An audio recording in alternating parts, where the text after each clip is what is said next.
would be talking about the friction problems, and I would be discussing in good detail so that you will be able to solve the problems in the exam as well. So first problem is like this.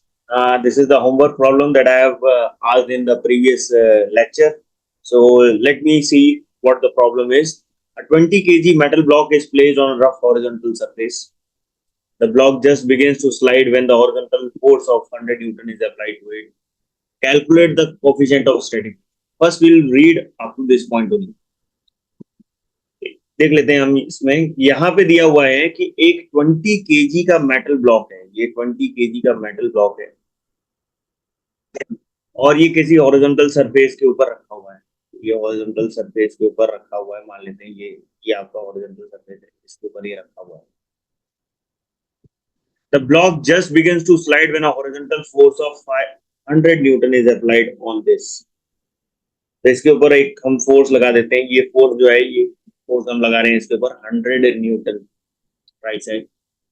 और जैसे ही हम ये 100 Newton force लगाते हैं, ये just start कर देता है स्लाइड में। तो यहाँ पे जो फ्रिक्शन फोर्स होगा वो अटमोस्ट मैक्सिमम वैल्यू पे होगा, और इससे जस्ट ज्यादा अगर हमने फ्रिक्शन लगाया तो बेसिकली ये पॉसिबल नहीं हो पाएगा कि यहाँ पे ये फ्रिक्शन लग पाए। तो यहाँ पे बेसिकली अभी इस पॉइंट पे जब ये जस्ट बिगिंस टू स्लाइड की केस है, उस टाइम पे मैक्सिमम फ्रिक्शन लग रहा होगा।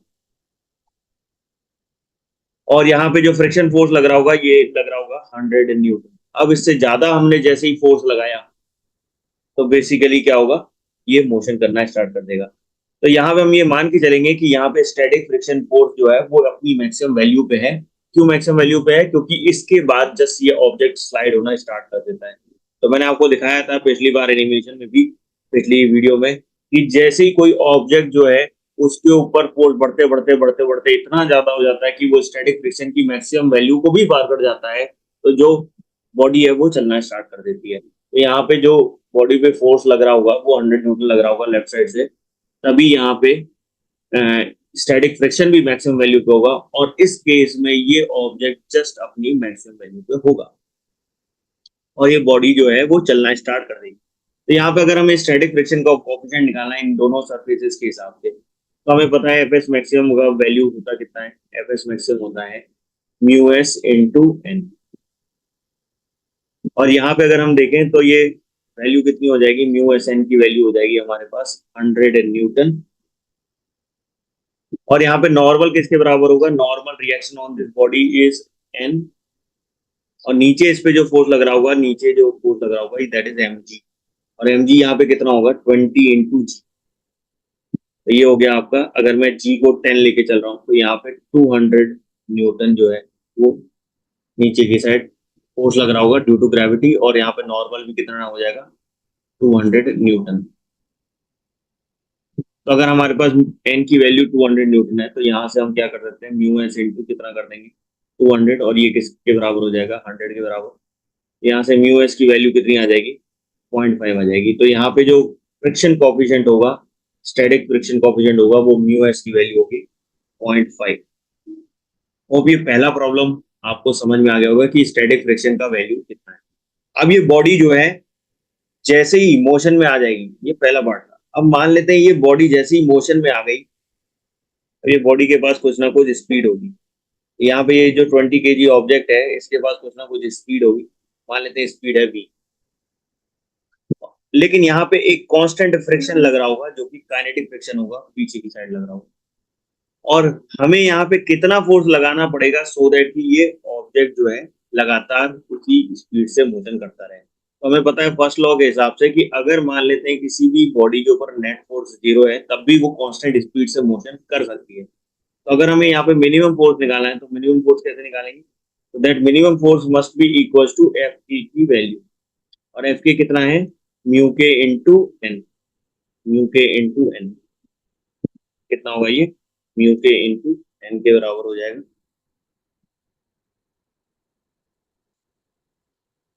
तो ये हो जाएगा म्यू के इंटू एन। और यहाँ पे जो फोर्स हमें लगाना पड़ेगा, मिनिमम फोर्स कितना हो जाएगा, ये अगेन म्यू के इंटू एन के बराबर हो गया। और एन हमको पता ही है, पहले भी 200 न्यूटन था, अभी भी 200 न्यूटन है। म्यू के की वैल्यू है 0.4, तो ये हो गया 0.4 इंटू कितना हो जाएगा यहाँ पे 200।